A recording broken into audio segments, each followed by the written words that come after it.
l'influence que ça crée sur les jeunes. Mauvais pour la santé. Dépendance. C'est illégal. L'argent en l'air et bien sûr pour finir, le problème avec la justice.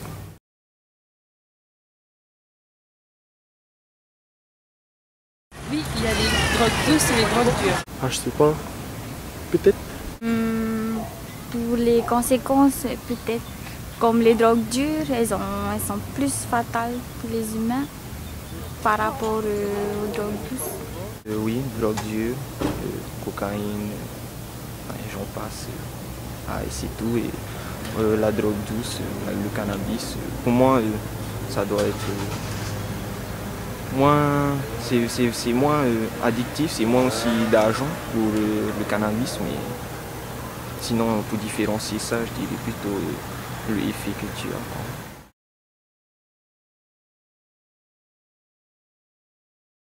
Je dirais, c'est pas bon ça, tout ça. Mais après c'est son choix aussi, quoi. C'est pas bon, c'est son choix. C'est lui qui veut. Moi je le conseille juste à ne pas prendre, voilà. Bah déjà, je ne l'interdirai pas parce que l'interdit, ça pousse encore plus à le faire. Je parlerai avec cet ami et puis peut-être faire des sorties. En tout cas, ne pas le laisser tout seul. Et ne pas le laisser avec des gens qui consomment de la drogue. Je vais en discuter avec lui, demander si ça va bien chez lui, si par rapport à lui, si tout va bien.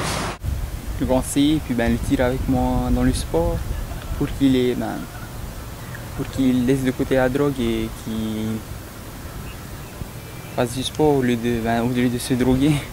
Je lui dis de ne pas prendre ça, c'est pas bon pour la santé. Mais moi j'ai plein d'amis qui fument. Et après c'est le choix. Je vais lui parler, le conseiller, le faire sortir. Et si ça ne marche pas, dans les centres. Je lui demanderai d'abord qu'est-ce qu'il a fait alors qu'il est tombé dans la drogue.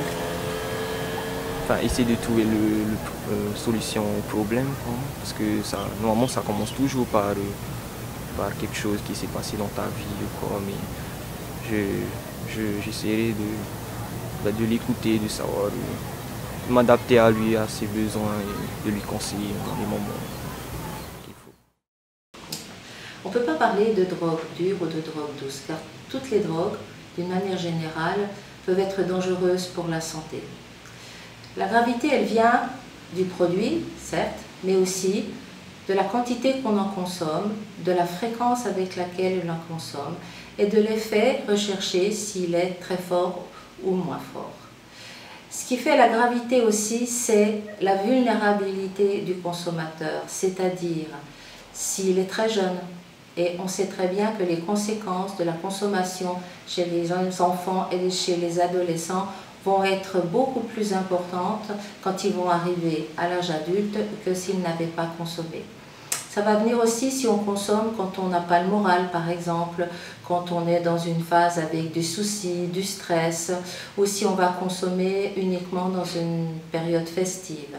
Tout ça fait que finalement, même avec une drogue qu'on pense être peu dangereuse, comme le cannabis, eh bien on peut en avoir des conséquences importantes.